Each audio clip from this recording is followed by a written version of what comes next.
The Cincinnati Reds have a bright future with talented young players ready to debut this year. But you'd never know it if you ask the man running the show.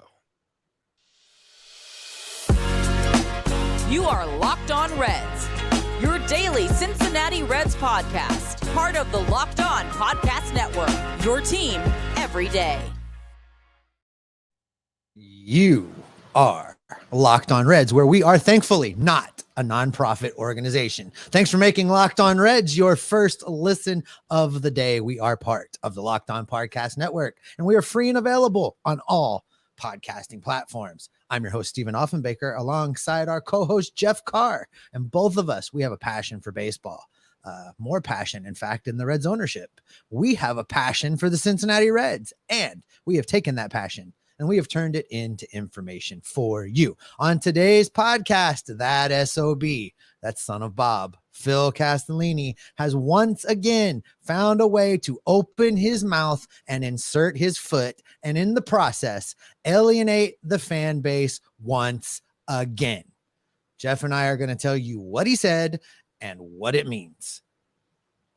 But on top of that, we also have some actual Reds baseball news to talk to you about today. Since the Redlegs signed several players to new contracts this week, thankfully, we'll have at least some baseball type stuff to talk about after we're done dissecting what Phil did this time.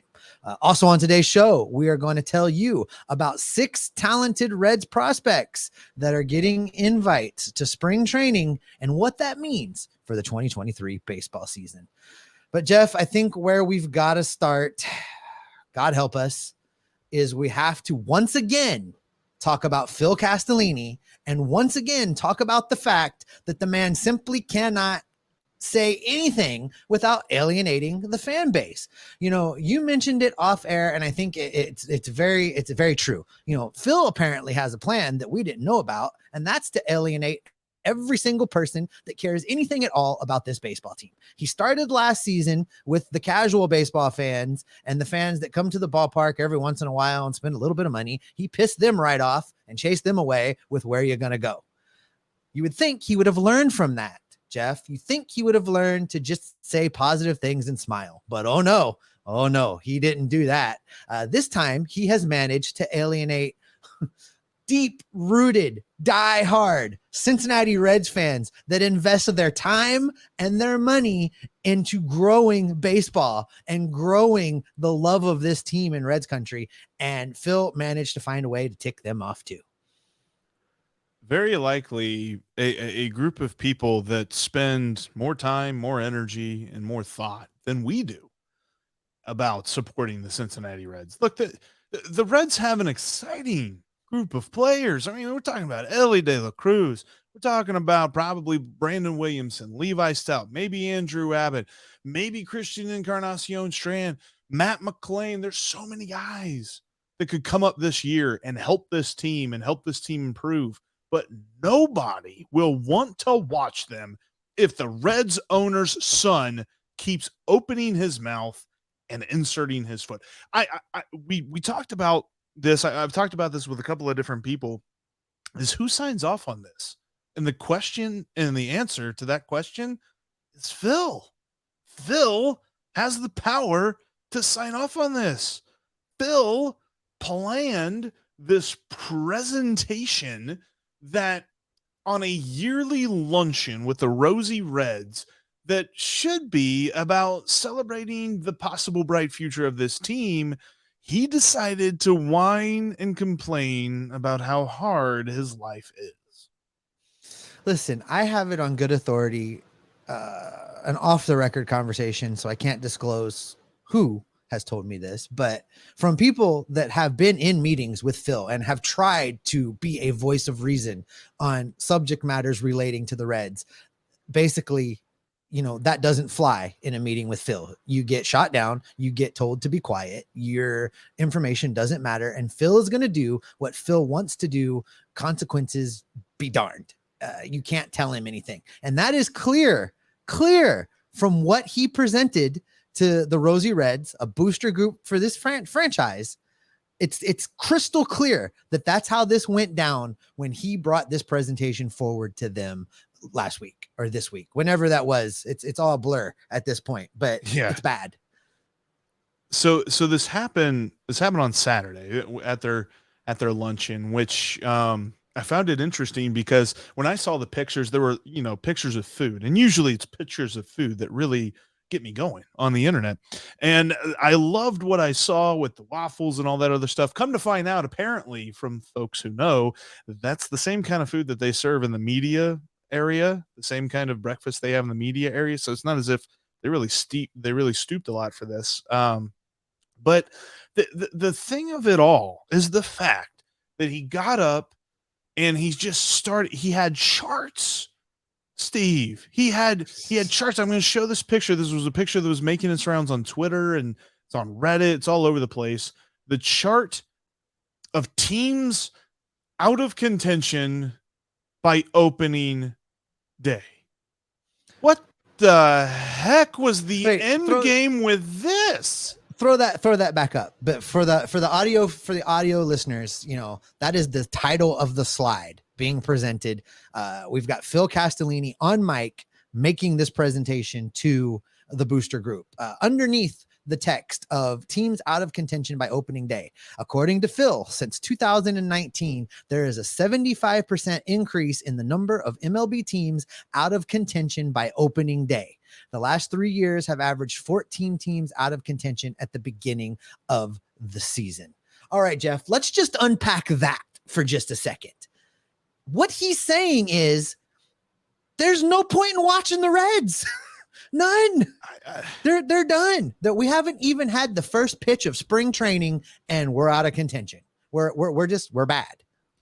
I can't imagine what it must have been like to be there, because you're walking in and by the picture you can tell that is the bow tie bar up there in a beautiful area. I love going up there 1 or 2 times a year, sometimes getting the chance to see that place, not the bow tie bar, the handlebar. I was saying the wrong thing. You're talking about my happy place, the bow tie bar. The bow tie bar is a happy place, and it doesn't cost as much to get to the bow tie bar as it does to the handlebar.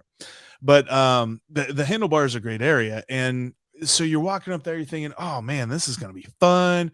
This is our yearly lunch and getting to do this. Who knows? Maybe they had a chance to do it last year. Probably not. Probably nixed because of COVID. So this might be the first time they've done it in 3 years or 4 years. And now here comes the guy who makes all the decisions on the paychecks, who signs all the signatures on the guys who get to make the money to play baseball for your favorite team. And you're like, okay, what's he going to say? What are we going to hear here? Maybe he's going to talk about some exciting things. Maybe he's going to talk about some promotions around the ballpark. And he starts off by telling you why the Reds are already going to lose. And then he follows that up by saying that the Reds, the Cincinnati Reds, one of the most historic franchises in all of professional sports, the nonprofit organization. This would have been like signing up to go to a fancy dinner at Ruby's Steakhouse and having him come out and tell you why the food's going to be bad. It's just awful. Now, I will say, specifically on called the Reds a nonprofit. That's what he said. And if you're willing to give him the benefit of the doubt, which I'm not, if you're willing to read between the lines of what he said versus what he meant, which I'm not, but if you're willing to do all of that, what he was trying to say is the Reds are reinvesting all the money they have back into the product. But apparently there's not a person that works in the ownership group that could string that sentence together for him. There's not one person on the payroll that has enough pull to say, Phil, maybe you don't want to say that. Try this instead. There's nobody that Phil is willing to put his ego aside enough for in order to string together a coherent sentence and build some messaging to build up this franchise that is in the deepest, darkest pits in its entire 150 plus year history. Look, there's a lot of things that were reported about what he said. There's a lot of things that he said that are wrong. And I don't want to go through every single thing because let's face it, he's wrong. Here's the thing that I want everyone to know. We cover the players. We cover the coaches. We cover the games. We cover what happens on the field. Steve is a lifelong Cincinnati Reds fan. I am a lifelong Cincinnati Reds fan. And we are going to be here long after the Castellinis are gone. So they can continue to run this franchise into the ground. They can continue to say these stupid things and get in front of microphones and have PowerPoint presentations that Fangraphs denounced as incorrect. And they can continue to try to alienate us. But at this point, I'm starting to get defensive about the fact that I'm a Reds fan to the people who own the Cincinnati Reds. And at the end of the day, I'm still going to love this team. And as much as it's going to pay me to watch what they might turn into and what happens if all of this bright positivity that we have about the future of this team, if that all sinks, I'm still going to be here. So whether or not he knows that, now he does. That's a good point, Jeff. And we talk about this a lot, about the butts in the seats, about the fans in the stands, about the people buying tickets. And, you know, I got a pretty good suspicion of this when he opened his mouth last opening day, and it's now cemented in my mind. The fact of the matter is we've got a couple cabbage stand people that somehow managed to stumble their way into owning a Major League Baseball team right before that would have been impossible. It can never happen again in professional baseball because the franchise valuations are too high. Won't ever happen again. But they managed to stumble their way into it. The fact of the matter is they're so in over their heads that the money that comes from just the TV deals, just the money that comes from Major League Baseball to the Castellini family before a ticket is ever purchased, a beer is ever sold, or a souvenir is ever purchased in the gift shop, they've made more money than they could have ever dreamed about making. So they don't care. They don't care. So what's eventually going to happen in Cincinnati? Well, eventually the other owners of Major League Baseball will force them out. That's what will happen. And it's just a matter of time. I don't know if that's going to happen in 1 year, 5 years, or 10 years, but it will happen. Can you imagine when Phil is left to be the guy running this franchise? He's going to do something stupid. It's going to be bad, and he's going to get forced out. And until that day comes, I'm with you. I'm going to continue to go to the ballpark. I'm going to continue to follow these young players because even if they're not here for their whole careers, you know, I'll have fun watching them develop and then keep tabs on them when they go because I love baseball and I love being at the ballpark. And Phil can't take that away from me, and I won't let him. Not at all. Not at all. And you know what? This isn't Hunter Green's fault. This isn't Nick Lodolo's fault. This isn't Jonathan India, Tyler Stevenson, Joey Votto. This isn't anybody on the field's fault that actually performs for this team. It's not Nick Cross' fault. It's not Nick Cross' fault either, by the way. This is not Nick Cross. Those guys are doing everything they can to build this team within the parameters that man set. And they made some moves. They made some arbitration signings. They signed a veteran pitcher who's going to compete for a rotation spot. And we're going to talk about those guys in a minute, but it's just it's blown my mind that it's gotten to this point that I'm mad at parts of the Reds. I'm not going to be mad at the entire team because I'm not mad at the players, not mad at the coaches, but I'm mad at the people that are in charge of my favorite team. Well, the big takeaway, Jeff, Phil Castellini is trying to drive us away, and I'm not going to let him. Not going to let him. All right. We got arbitration. We've got some contract. There's some things that the Reds, that moves that Nick Krall made. We're going to talk about those coming up here in just a moment. Before we talk about those, though, I want to let you know today's episode is brought to you by Bet Online. Bet Online is your number one source for all your sports wagering information. When you head on over to betonline.net, they're got you covered when it comes to Major League Baseball for the futures, for the teams that care, and for some of the nonprofits as well. Plus, they've got the NBA regular season odds and information going on. You've got NFL as we're into the playoffs. You've got NCAA basketball, both men and women, and you've got the NHL as well. Plus, MMA, boxing, golf, all that great stuff can be found at betonline.net. BetOnline.net also has you covered when you're talking about live wagering, when you got props, point spreads, money lines, over-unders, all of it can be found at betonline.net. Betonline.net can be accessed through your desktop or your mobile device. So check them out today and learn more about all of the trends in action, because BetOnline is where the game starts. Coming up tomorrow, we have an awesome conversation, because who is the most exciting Reds prospect not named Elly De La Cruz? Lindsey Crosby from Locked On MLB Prospects will join us and answer that, and as well as a few other things coming up on tomorrow's podcast. But Steve, let's get into some of the news, because the Reds made news. They avoided arbitration with every single arbitration eligible player on the roster, and they signed a free agent. Let's start off though with the guys they kept.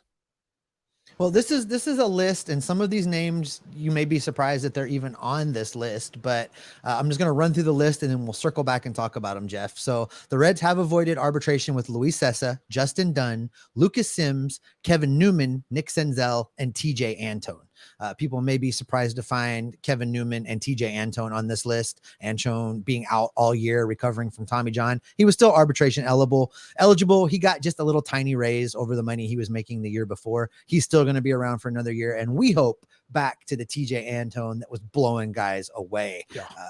Out of the bullpen. Also on this list, surprising, was Kevin Newman. This is just another guy that, you know, they knew when they traded for him, they were going to have to pay him. They knew what his numbers look like. And I'm happy to see that the Reds avoided the arbitration process with him. That can be alienating for a player. If anybody's ever heard Sean Casey's interview talking about arbitration, it's one of the funniest interviews out there, but you know, it ticked him off. And a lot of players report that back, that they go through the arbitration process and it makes them mad, because the team's basically got to talk them down and say, no, they're really not that good. Let me tell you why, in order to save some money. So I'm happy to see the Reds avoiding this particular process, especially with a new guy that they're bringing in to play shortstop for at least the foreseeable future, unless Elly De La Cruz forces the issue sooner than later. But let's circle back to the top, Jeff. Luis Cessa, $2.65 million for the 2023 baseball season. You know, he got a raise, and I'm not surprised given all of the things the Reds asked him to do in 2022. Yeah, he got up to $2.65 million, which, Steve, funny enough, actually makes him the fourth highest paid player on this team. Absolutely worth it, I think. He showed the versatility to be a guy that you can count on out of the bullpen, or you can run him into the rotation if you need be. I don't necessarily think he's going to start the year in the rotation this year. I think that him pitching out of the rotation at all last year was simply just absolute necessity. And I think that the Reds would rather him pitch out of the bullpen, but I look for him to be a key contributor in the bullpen there. At least they're probably, I don't know that I call him bullpen ace 1B like we did going into last season, but I definitely think that he's up there at the top. I find it interesting, though, because of the injury that TJ Antone incurred, and because he kind of got his career started a little bit late. Luis Cessa makes $2.65 million. If TJ Antone returns to form, do you know what he's going to be doing it under, what contract he's going to, or what yearly contract value he's going to be doing it under? TJ Antone, how much is he making next year? Is that what you're saying? Yeah. Yeah, he's going to be getting a cool $770,000. Which, if that's a deal. To form, that's going to be that's one a deal. Yeah, that's a steal. But that's go ahead. Yeah, but that's the craziest thing about this arbitration process, is that, you know, like a team will put their number forth, a player will put their number forth, and they just pick one or the other. The reason that the Reds did the way that they did, they don't have to go to arbitration with anybody. This is all pre-arbitration stuff that they're just like, yep, we avoided it. We're good. So with the Luis Cessa signing, I think it's interesting. You know, he's going to make $2.65 million. I think they're actually going to tell him he can compete for a starting job straight out of the gate in Goodyear. I think that they'll start him out with the starting pitchers. They'll treat him like a starting pitcher. And then depending on how he performs versus how a new Red, who we're going to talk about in just a few minutes, performs, one of those two guys will make the bullpen and one of those two guys will be in the starting rotation. And I think it just depends on how they perform in Goodyear. It's very easy to take a guy that's been working out in Goodyear as a starter and just slide him over into the bullpen. harder to go the other direction because they haven't built up their arm strength. They haven't stretched out and built up their innings. So I think they're going to let Sessa work out with the starters at the beginning of spring training. That's my prediction. The next guy, go ahead. No, go ahead. No, I was about to do the transition that you. Okay. Well, the next guy on the list is a guy that I don't think they're going to start out with the group of starting pitchers. I think they're going to identify him right out of the gate as a member of the bullpen, and that is Justin Dunn. He got $900,000 for a 1-year deal here in 2023, and I think what we saw out of him kind of cemented in my mind that he is much better suited for the bullpen. I think you put Justin Dunn out there in the pen. He's a middle innings guy that you can have come out of the bullpen, throw his 2 best pitches for an inning, and then get on to the next pitcher. I think there's value in the fact that he'll be able to throw a lot of innings that way because he has been a starting pitcher. But I just felt like his stuff, what I saw last season, first time through the lineup was pretty good. Second time through the lineup, not that bad, but then he got whacked. So for me, I think if he can just focus on his 2 best pitches, 3 to 4 batters at a time, I think that's where we get the maximum value out of Justin Dunn. So I suspect that that's how the Reds treat him when spring training opens on February 14th out in Arizona.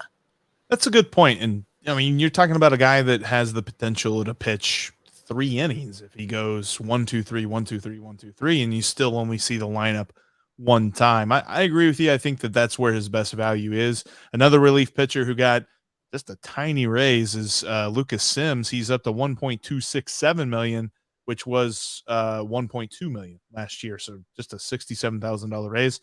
And then you have Kevin Newman at shortstop making $2.663 million. He'll be a nice utility piece, I think, whenever Ellie De La Cruz does make his debut. Speaking of utility, Nick Senzel got a $700,000 raise up to $195 from $125. And that kind of rounds out the list. We talked about TJ Antone. You know, I like that they avoided arbitration with. I think of the biggest piece of this is that they didn't alienate any of these players. They've got it done. They're locked up. They're signed, and they're ready to focus on baseball, which I think is great. In addition to these 6 guys, Jeff, the Reds also brought in somebody new. They actually went out and signed a veteran pitcher. Now, don't everybody cool your jets for just a second. This is not that big of a deal. If you saw Jeff's little video on YouTube when this was done, you kind of know how we feel about this already. But the Reds signed veteran starting / relief pitcher Luke Weaver to a 1-year, $2 million contract. If you don't know who Luke Weaver is, I don't blame you. I had to look him up too. But in 2022, he played for both Arizona and Kansas City. He went 1-1 with a 6.56 ERA. Starting 1 game in 26 appearances. Now, he did strike out 38 while only walking 13, but that's because a lot of guys were beating his doors off. So he didn't walk them or strike them out. He does have some success, Jeff. Now, his best season was in 2019, pitching again for the Arizona Diamondbacks, where he started 12 games, went 4-3 with a 2.94 ERA, striking out 69 while only walking 14. I'll take that. If that's the guy that shows up for the Reds in 2023, that's a useful dude for $2 million. I think I could see a realm of reality where maybe that happens. Yeah, no, this is a move. I don't know why this is the move. This is a move that follows along with the whole idea of teams not competing because, well, they just put them in a position to not compete by signing Luke Weaver. Like, I'm sorry, I don't want to seem like I'm picking on the guy, but the dude couldn't start for Kansas City last year. Like, if you can't start for the Royals last year, why is he going to start for us this year? Maybe Derek Johnson figures something out in spring training with him, but look, I mean, if Luke Weaver is the Reds' answer to needing a veteran in the rotation, we are in big trouble this season. That's absolutely true. And we're going to spend a lot more time talking about these pitchers in the run up to spring training. Don't worry. We're going to keep you completely filled in. But speaking of spring training, Jeff, the Reds have officially invited several talented prospects to spring training as well. Coming up, we're going to tell you who and what it means right after this. Before we get to that prospect talk, I just want to remind you that you can follow the show on all podcasting platforms, including YouTube. It's your first time here. Make sure you click subscribe and click the notification bell down below there, because you'll get notified whenever we post something, whenever we do our live shows on Fridays. For our Aloha Friday lives, you will get notified. You will never miss an episode. In between shows, you can follow us on Twitter. You can follow me at @SOffenbaker with 2 F's. You can follow Jeff at Jeff Carr. That's Jeff with 3 F's. And you can follow the show at Locked On Reds. All right, Jeffrey, we've been talking about guys coming to spring training. Arbitration is done. Nobody has to deal with that. We got a pitcher signed. It's true. He's a pitcher, and it's true. The Reds signed him. So that's done. Check. Mission accomplished. Yeah. I don't know. But there is something to be excited about with spring training, and that is the Reds released a list of 5 guys that they are inviting out to Goodyear to participate in spring training. Now, these are prospects. These are names you have heard, but may not quite be ready for prime time. But this is their first taste of the big leagues. This is their first taste of working out and playing with other major leaguers. And this is an important part of the process in bringing these guys along to get them ready to play in the major leagues. I think we see 3 of these 5 guys in the major leagues at some point this season, Stephen. Now, some of them might just be for a cup of coffee, but this is a nice list. You've got Andrew Abbott, who really shot through the ranks last year as far as Reds prospects go and pitched very well. I remember Tom Nichols saying that he's been one of the most impressive pitchers he's seen in a long time. You also have Connor Phillips, right-handed pitcher, and the famous player to be named later in the Eugenio Suarez and Jesse Winker trade, that honestly, he's an all-or-nothing type pitcher. He's got a lot of strikeouts, but he also has a lot of walks. And actually, it's funny because we've already talked to him, and that's going to be on tomorrow's episode. But Lindsey Crosby has an interesting take on Connor Phillips that I'll leave for Lindsey to give to us on tomorrow's show. You also have the first baseman, Alex McGarry, who he was a guy that's not necessarily on a lot of radars, but he performed pretty decently last season. You have Matt McLain, and Steve, I noticed an interesting couple of letters in front of his name there. Yeah, the Reds still have him listed as a shortstop, and on the release that they sent out, they have him listed as a shortstop. Okay. I still I would almost, if Bet Online had a line on this, I would probably bet that Matt McLain does not play shortstop for the Reds, at least not with any regularity. He may get an inning here and there or a start here and there, but he's going to play someplace else. I'm fairly certain of it. And then rounding out this list is your guy, CES, listed as a third baseman. And that's definitely, I mean, he'll probably play there a little bit, but Christian Incarnation-Strand looks like a first baseman / DH to me. Defensively, all of the reports are he's okay. He ain't great. And if that's what the reports are in the minor leagues, then it's not going to get any better once he gets called up. So it's all about the bat with CES. And we've said it before. We'll say it again until he probably does it. He could actually hit the tundra. Like, the power that dude has in his bat is absolutely phenomenal. And he's one of those 3 guys. So I mentioned 3. I think we see at some point this season, we see CES, Matt McLain, and Andrew Abbott in the big leagues at some point this year. I don't know that Connor Phillips is ready, and Alex McGarry, I still need to learn a little bit more about him. I know that there are some folks that are very high on him. I know a friend of the show, Crazy, he's very high on Alex McGarry, but I'm not necessarily sure where he fits into this team's plans in 2023. But it's awesome to see the Reds get these guys some camp experience. Like you said, get them started on their major league lifestyle and what that could look like. Yeah, as far as McGarry goes, I'm not sure that he's going to make the big league club no matter what happens with Joey Votto. But I think he's on this list because of Joey Votto.